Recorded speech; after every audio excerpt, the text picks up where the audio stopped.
C'est une joie de pouvoir apporter la parole ce matin.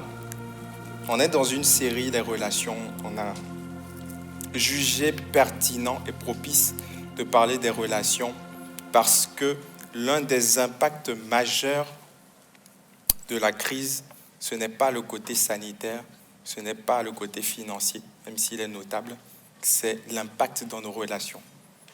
La distanciation sociale, le contexte de confinement, de cloisonnement, de couvre-feu a rendu les relations difficiles. Et on a parlé de la relation avec Dieu, on a parlé des relations avec les autres. Et ce matin, ou ce midi, j'aimerais parler d'un troisième type de relation qui est beaucoup abordé dans notre monde actuel. C'est quelque chose qui a vu le jour, qui a émergé avec le monde moderne, avec la psychologie moderne. J'aimerais parler de notre relation avec nous-mêmes. Notre relation avec nous-mêmes. Jamais auparavant, dans les générations précédentes, le concept de soi n'a été aussi important. Après la Deuxième Guerre mondiale, il y a eu la fin des grandes transcendances. L'être humain, l'homme, croyait hier en la religion, il a été déçu de la religion. Il croyait en la science, il a été déçu de la science. Il croyait aux politiques, il a été déçu des politiques. Et le monde postmoderne est principalement caractérisé par le focus sur soi. Comme on ne peut plus croire en rien d'autre à l'extérieur, on a décidé de croire en soi. Alors, des courants d'humanisme ont vu le jour où l'homme a pris la place de Dieu et l'homme fait du bien à l'homme, pour l'homme, par l'homme.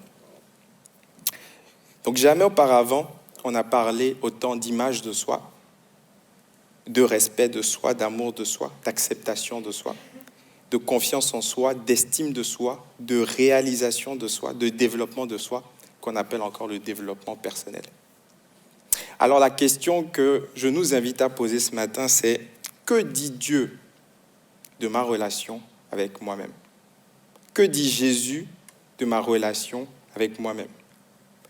Est-ce que je dois plus m'aimer pour pouvoir aimer les autres? Est-ce que je dois avoir de l'estime de moi? Si oui, comment le faire? Est-ce que je dois avoir de la confiance en moi? Si oui, comment le faire? Aujourd'hui, la place du moi est aussi notable dans l'Église parce que les sujets de prédication ont beaucoup changé. Hier, on parlait beaucoup des attributs de Dieu, on focusait sur Dieu, on parlait de l'œuvre de Dieu.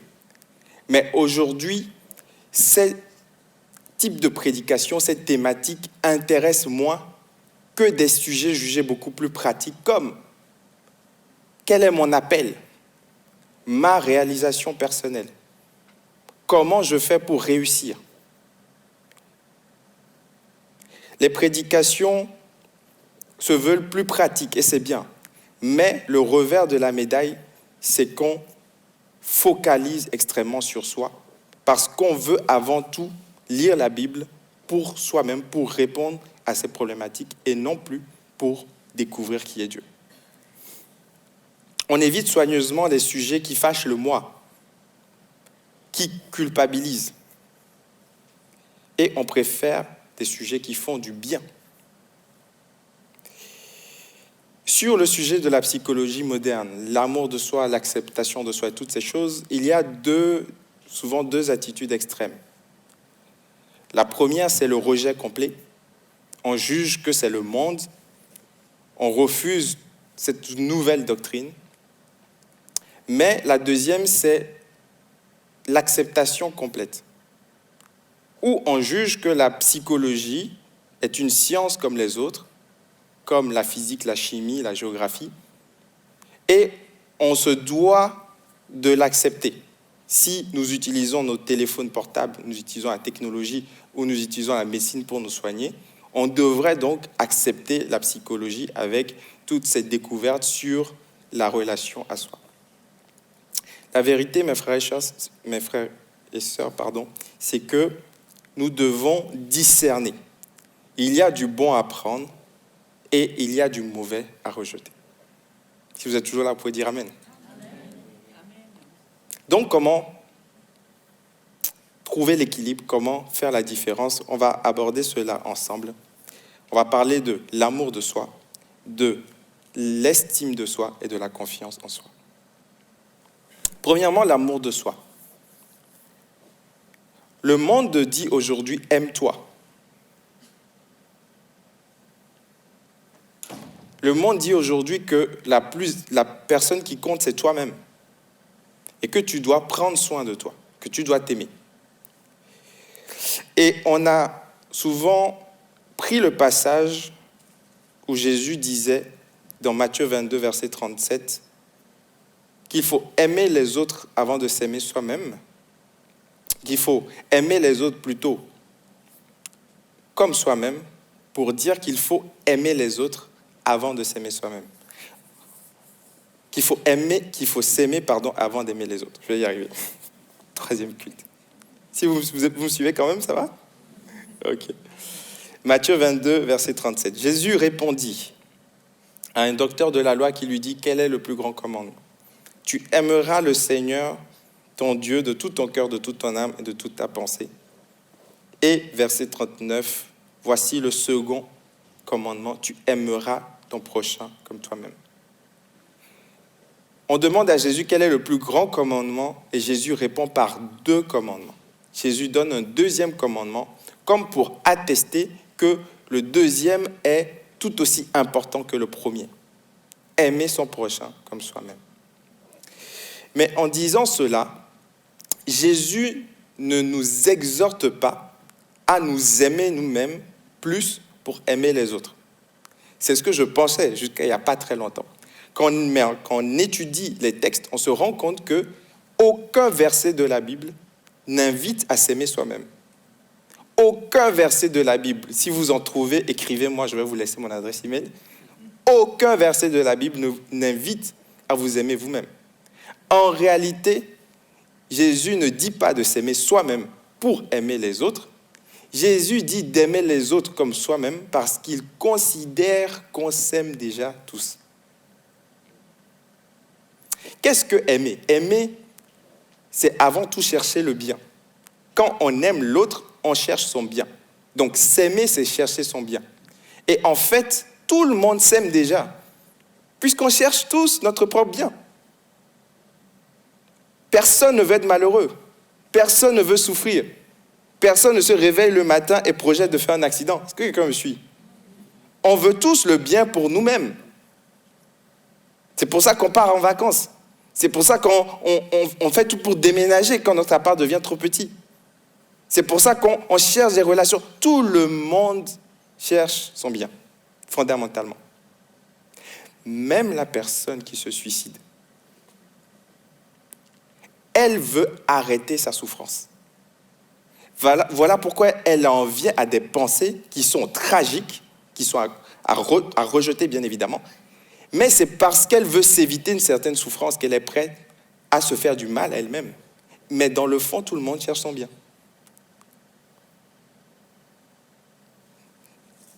Donc Jésus n'invite pas à s'aimer plus, parce qu'on s'aime déjà tous. La vérité, c'est que c'est plus difficile d'aimer l'autre comme je m'aime moi-même déjà.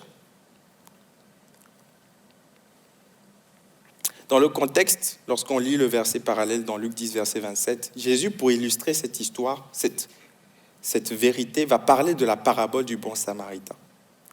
Il va dire qu'un homme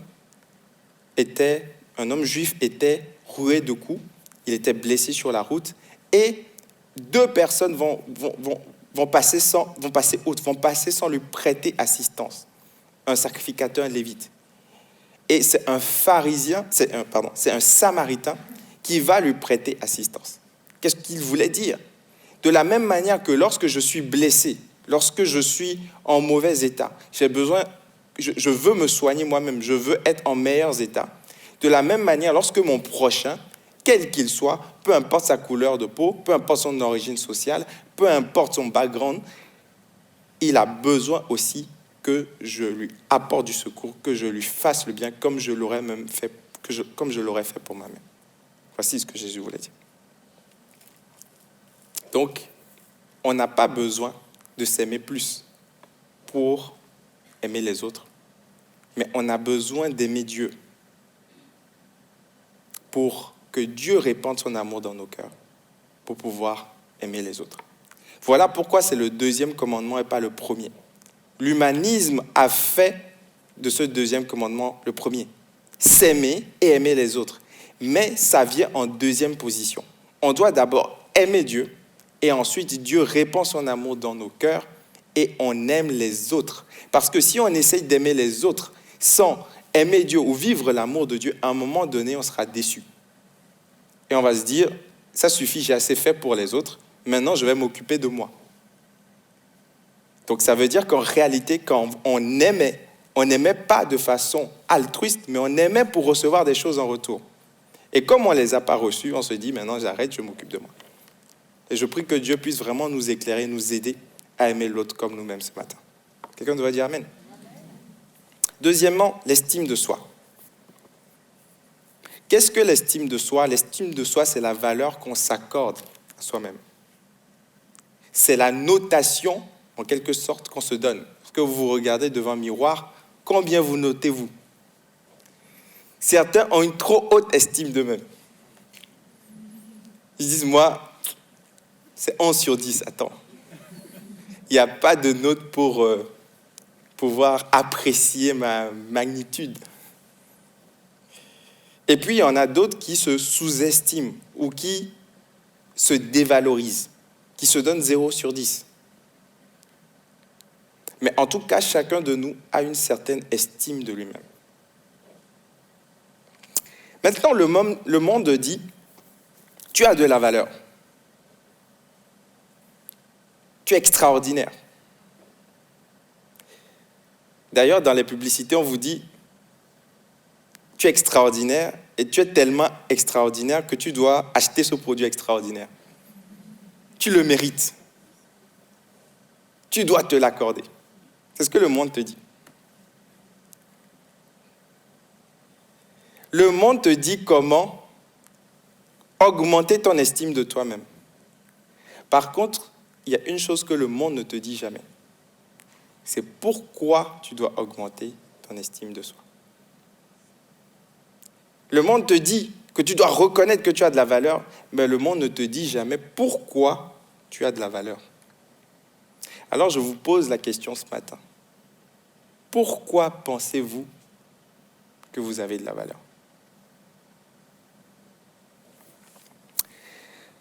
En général, l'être humain définit sa valeur à partir de 5 critères. Le premier critère, c'est la communauté. D'où je viens, mon appartenance sociale. Certains définissent leur valeur à partir de la communauté à laquelle ils appartiennent. Leur nom de famille. Je m'appelle de Kersosson, je viens de la famille bourgeoise depuis la bourgeoisie de Louis XIV. On peut définir sa valeur à cause de sa communauté ou de son couple. Parce qu'on est marié à quelqu'un, à un prince, à quelqu'un qui, dans le monde, a de la valeur. Deuxièmement, on peut définir sa valeur à partir de sa célébrité. Si j'ai 10 millions de followers sur Facebook, sur Instagram, c'est que j'ai de la valeur. Si je suis apprécié des hommes, désiré par les hommes, c'est que j'ai de la valeur. Ou alors, on peut définir sa valeur à cause de son compte bancaire. Si j'ai de l'argent, des possessions matérielles, alors on peut être tenté de penser qu'on a de la valeur. Quatrièmement, les compétences. Si j'ai des compétences, des capacités, si je suis performant, si je sais courir plus vite qu'Usain Bolt ou Mbappé, si je sais construire des tours, si j'ai de l'ingénierie, si je sais inventer un vaccin, si j'ai des compétences, on peut se dire j'ai de la valeur. Et on peut aussi se dire j'ai de la valeur à cause de mon corps. Parce que je suis beau, je suis belle, je réponds aux standards de beauté du monde actuel. Mais au final, quand on y réfléchit, on se rend compte que la valeur de l'homme ne dépend pas de ce qu'il est ou de ce qu'il peut faire. Alors certains se sont dit, en fait, tu as de la valeur simplement parce que tu es un être humain. Alors vient le courant humaniste qui dit, on doit faire du social, on doit réduire la pauvreté, on doit apporter du secours à l'être humain parce qu'il a de la valeur. Oui, mais pourquoi ? Pourquoi ? Pourquoi est-ce que l'homme qui ne serait que le produit de la macroévolution, un amas de cellules qui descend du singe, aurait plus de valeur qu'un chien, un chat ou une plante verte ? Le monde vous dit que vous avez de la valeur, mais seule la Bible vous dit pourquoi vous avez de la valeur. La Bible dit que vous avez de la valeur parce que vous êtes créé à l'image de Dieu. La Bible dit qu'à la base, vous n'étiez que poussière, mais que Dieu a soufflé son souffle de vie en vous. Et vous êtes devenu un homme ou une femme. La Bible dit que vous avez de la valeur parce que Dieu a placé quelque chose de sacré en vous. Et ainsi, vous n'avez pas le droit d'ôter la vie de quelqu'un, parce que c'est Dieu qui donne la vie. Sans Dieu, votre valeur n'a aucun sens. Sans Dieu, enlevez Dieu de l'équation. Et nous ne pouvons pas dire pourquoi on a plus de valeur que des animaux, que des plantes ou que de la nature.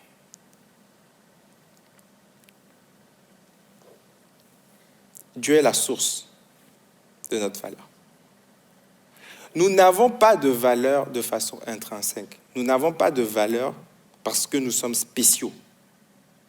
Mais nous avons de la valeur parce que Dieu nous accorde de la valeur. Quelqu'un devrait dire Amen.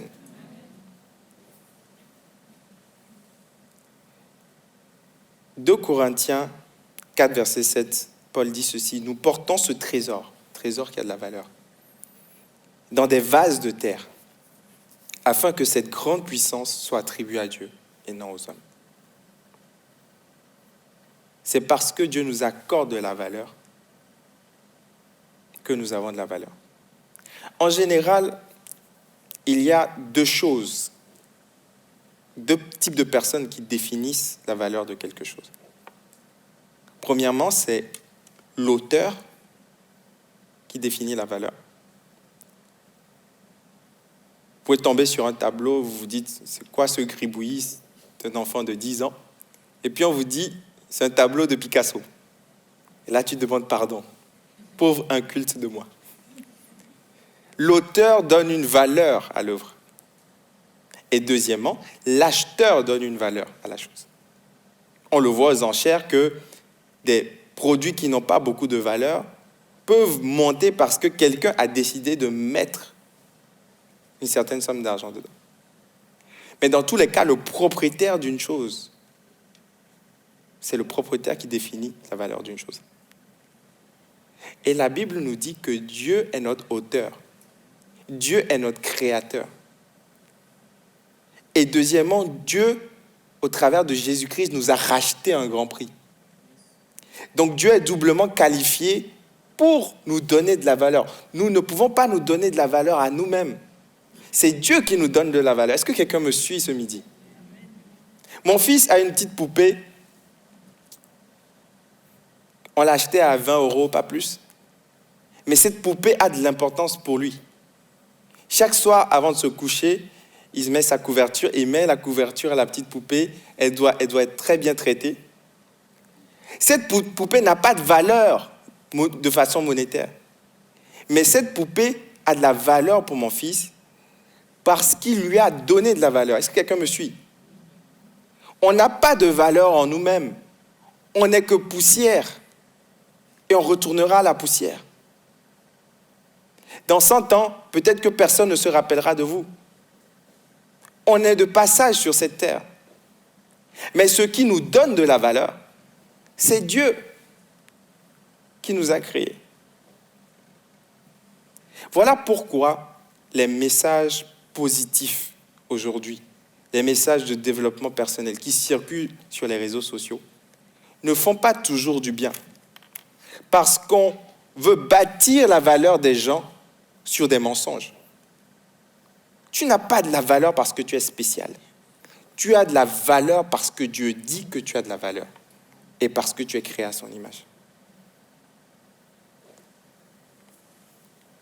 Ésaïe 43 dit « Parce que tu as du prix à mes yeux, parce que tu as honoré et que je t'aime, je donne des hommes à ta place et des peuples pour ta vie. »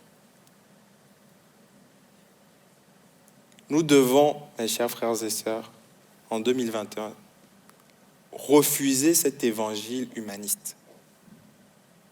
Refuser cette demi-vérité où on nous dit qu'on est précieux, mais où on nous dit jamais qu'on est pécheur. Ce sont les deux faces de la même pièce. Si on te dit que tu es précieux, que tu es extraordinaire, et qu'on ne te dit pas que sans Dieu tu es pécheur et que tu cours en enfer, on ne te fait pas du bien.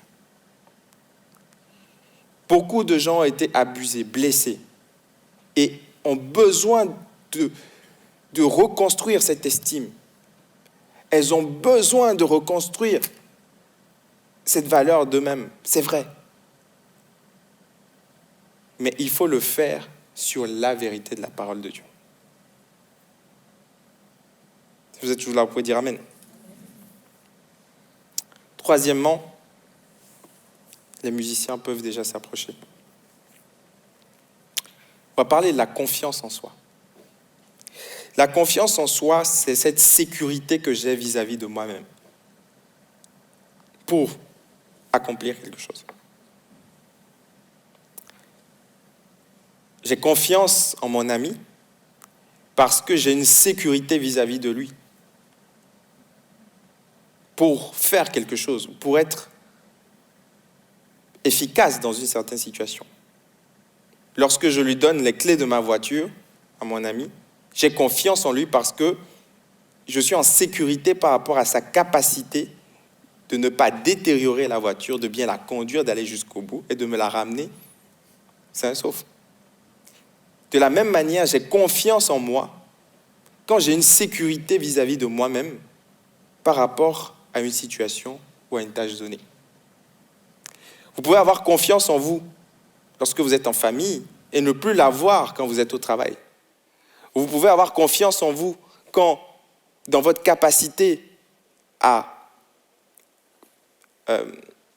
construire un meuble, monter un meuble, mais ne pas l'avoir, par exemple, dans votre capacité à prendre la parole en public. La confiance en soi, c'est cette sécurité qu'on a vis-à-vis de nous. Maintenant, les coachs en développement personnel, le monde, vous invitent à bâtir votre confiance en vous. Vous donne des clés pour améliorer votre confiance en vous. La question, c'est pourquoi ? Pourquoi est-ce qu'il faut avoir confiance en soi ? Alors on vous dit, c'est pour pouvoir réussir dans la vie, pour pouvoir faire des projets, pour pouvoir aller jusqu'au bout. Oui, mais pourquoi ? À y réfléchir, je préfère que certaines personnes n'aient pas confiance en elles et ne réussissent pas leur projet. Ah oui, j'aurais préféré que Hitler n'ait pas eu confiance en lui pour faire ce qu'il a fait. Je préfère que les tueurs en série qui violent des fillettes n'aient pas confiance en eux pour faire ce qu'ils font. J'aurais préféré qu'un manipulateur ou un pervers narcissique qui détruit des vies sur son passage n'ait pas assez de confiance en lui pour faire ce qu'il fait. Donc la fin ne justifie pas les moyens. Il ne faut pas juste chercher à avoir confiance en soi, mais il faut se demander dans quel cadre je devrais l'avoir. Est-ce que quelqu'un me suit ce matin ? Il y a 3 ans, j'ai voulu monter une entreprise, une auto-entreprise pour donner des coachings en prise de parole, pour former les gens à la prise de parole. Et très vite, je me suis rendu compte que le problème des gens, le problème essentiel des gens, ce n'était pas tant la capacité linguistique ou la structure à donner, mais c'était la confiance en eux. Je voulais servir le monde. Je me suis dit, je sers l'Église, c'est bien, mais je veux être pertinent dans le monde. Je ne veux pas être un pasteur qui est emprisonné dans sa tour, qui est déconnecté au monde. Donc, je voulais faire ça pour apporter une solution aux gens. Mais très vite, j'ai vu que face au problème de confiance en moi, j'étais désarmé parce que je ne pouvais pas parler de Dieu. Et je me suis dit, comment faire pour donner confiance aux gens sans Dieu? J'étais en face d'un dilemme éthique. Parce que dans le monde, ils utilisent des tactiques, faites de la méditation, de la visualisation transcendantale. Parce qu'il n'y a que le soi. C'est toi qui es ton Dieu. Mais moi, j'avais envie de parler de Dieu. J'avais envie de dire, va vers Dieu et te donnera la confiance en toi. Alors, j'ai fini par arrêter. Je me suis rendu compte qu'il est très facile de se compromettre lorsqu'on veut enlever Dieu de l'équation. Il y a certaines choses qu'on ne peut pas enseigner sans Dieu. C'est bien d'aider les gens à rebâtir leur confiance en soi, c'est vrai. Mais on a besoin tôt ou tard de revenir à Dieu. La Bible dit dans Philippiens 4, verset 13, « Je puis tout par celui qui me fortifie. » L'apôtre Paul dit, je peux tout faire, tout supporter, mais par celui qui me fortifie, parce qu'il me fortifie, parce que j'ai confiance en Dieu et que Dieu a confiance en moi, alors je peux avoir confiance en moi. Mais si Dieu n'est pas dans l'équation, comment pourrais-je avoir confiance en moi? Est-ce que vous pourrez avoir confiance en vous face à la mort sans Dieu? Est-ce que vous pourrez avoir confiance en vous pour être fidèle à votre conjoint, à votre conjointe, sans Dieu, dans ce monde? Est-ce que vous pouvez avoir confiance en vous, que vous allez toujours aimer et vous sacrifier pour votre prochain, quoi qu'il arrive? Moi, je ne peux pas avoir cette confiance en moi. J'ai besoin d'avoir confiance en Dieu. Et si Dieu place sa confiance en moi, alors oui, je pourrais avoir confiance en moi. Mes frères et sœurs, ce matin, le message que j'ai pour vous de la part de Dieu, c'est que nous devons refuser cet évangile humaniste qui semble faire du bien avec des messages positifs, mais qui nous éloigne à petit feu de la personne de Christ. Il est dit dans Colossiens que tout a été créé par lui et pour lui. Le Seigneur Jésus-Christ doit être le fondement et la finalité de tout ce que l'on fait. Parce qu'un jour, nous ne serons plus ici. Nous serons devant le Seigneur Jésus. Et alors, les hommes rendront compte, chaque homme rendra compte de ses œuvres et de ce qu'il a fait de la personne et de l'œuvre de Christ. Alors, refusons cet évangile qui semble être positif, qui semble faire du bien, qui semble vous dire, vous avez de la valeur, mais qui veut bâtir votre valeur, votre estime de vous-même sur un mensonge, qui vous pousse à avoir confiance en vous, qui vous pousse à réaliser vos rêves, à réaliser vos projets, mais qui subtilement vous détourne du rêve de Dieu et du projet de Dieu. Refusons cela et revenons à la parole de Dieu. Oui, il faut bâtir ton estime de toi. Oui, il faut que tu aies confiance en toi. Mais avant de chercher des solutions humaines ou des paroles qui font plaisir, des choses à se dire devant le miroir, il faut revenir à la parole de Dieu. Et il faut te dire, qu'est-ce que Dieu dit à mon sujet? Il m'a écrit une lettre d'amour, il m'a parlé au travers de sa parole. Que dit-il de moi? Et alors seulement dans ce contexte, Dieu pourra vous parler, vous bâtir une saine estime de vous-même. Pas un amour propre, pas un amour d'ego, pas un ego, mais pourra vous bâtir un amour ou plutôt une estime de soi qui est équilibrée. Vous n'aurez pas une trop haute estime de vous-même, mais vous n'allez pas vous écraser non plus, parce que vous saurez que vous êtes à la fois pécheur et précieux devant Dieu. Est-ce qu'on peut prier ensemble pour ça ce matin? Vous voulez bien? On peut se lever et prier ensemble pour ça. Alléluia. Seigneur, merci pour ta parole. Merci parce que tu nous as donné ce commandement d'aimer Dieu de tout notre cœur, de toute notre âme, de toute notre force, de toute notre pensée. Merci parce que tu nous dis dans ta parole que tout commence avec toi, que tout part de toi. Tu dis que au commencement était la parole. Je prie, Seigneur, que la parole soit au commencement dans notre vie. Je prie, Seigneur, que nous puissions revenir à la parole comme une boussole.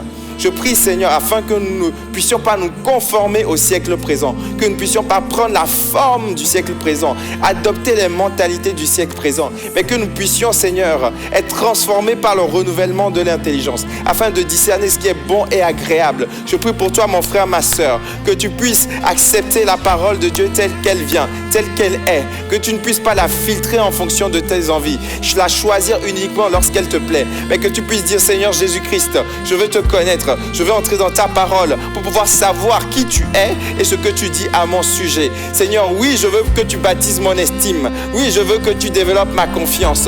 Mais Seigneur Jésus, aide-moi à le faire en me basant sur ta parole, en me basant sur le rocher des âges, le roc inamovible, l'ancien des jours. Aide-moi à réaliser que Christ doit être le premier sur mon trône. Je ne suis pas le premier sur le trône de ma vie. C'est toi qui es sur le trône de ma vie. Alors Seigneur, viens et aide-moi à ne pas être un idolâtre de moi-même, mais aide-moi à être un adorateur de toi. Viens Seigneur Jésus-Christ, viens siéger maintenant au milieu de la louange, de la prière de ton peuple. Viens faire du bien à quelqu'un, viens transformer, viens le construire de façon saine. Alléluia. Est-ce qu'on peut prier ensemble ce matin? Ouvrons la bouche et commençons à intercéder. Intercède pour ton frère, pour ta soeur, pour quelqu'un qui est autour de toi. Tourne-toi vers lui et commence à prier pour lui. Commence à prier afin qu'il puisse bâtir cette confiance en lui solide, mais sur la base de la parole. Cette estime de soi solide, mais sur la base de la parole. Tournez-vous vers quelqu'un, commencez à prier pour lui à distance sans la toucher, mais commencez à prier pour quelqu'un autour de vous. Alléluia.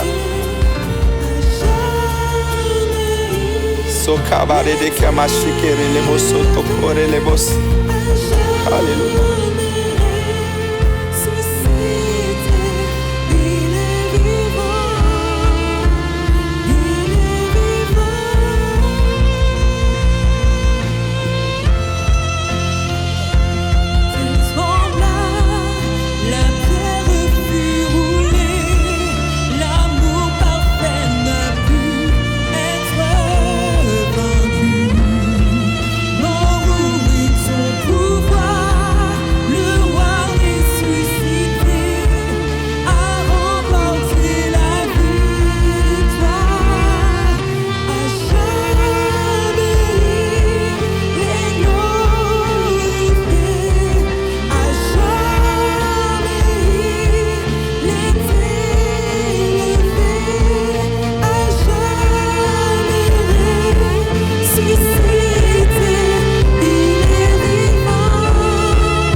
Merci parce que tu ne laisses pas ton Église orpheline. Tu as dit dans les derniers temps, les hommes auront la démangeaison d'entendre des choses agréables. Seigneur, je t'en supplie, accorde-nous la grâce de discerner, de ne pas être emporté à tout vent de doctrine. Tu dis, à quoi sert-il à un homme de gagner le monde, d'avoir de la valeur dans le monde, s'il perd son âme? À quoi sert-il de me développer si c'est pour me détériorer en enfer? À quoi sert-il, Seigneur, d'avoir de la valeur aux yeux du monde, de bâtir une confiance en soi, de réussir dans des projets, si tu ne les agrées pas? Seigneur, aide-nous à revenir à toi et à l'authenticité de ton évangile. Aide-nous à ne pas seulement venir dans la Bible pour chercher ce que tu vas nous dire pour nous-mêmes, Mais aide-nous à venir dans la Bible pour te connaître toi, connaître ton cœur, connaître ta personne, connaître tes attributs, connaître ton plan pour ce monde et y participer. Merci pour cette parole que tu nous donnes, qui est une lumière sur notre sentier, qui éclaire nos pas. Merci parce que tu ne laisses pas ton Église aveugle. Merci parce que tu réveilles ton Église, afin qu'elle ne soit pas, Seigneur, démunie, mais qu'elle puisse toujours avoir ton secours, ton soutien, ton enseignement et ta direction. Que ton nom soit béni. Amen. Amen.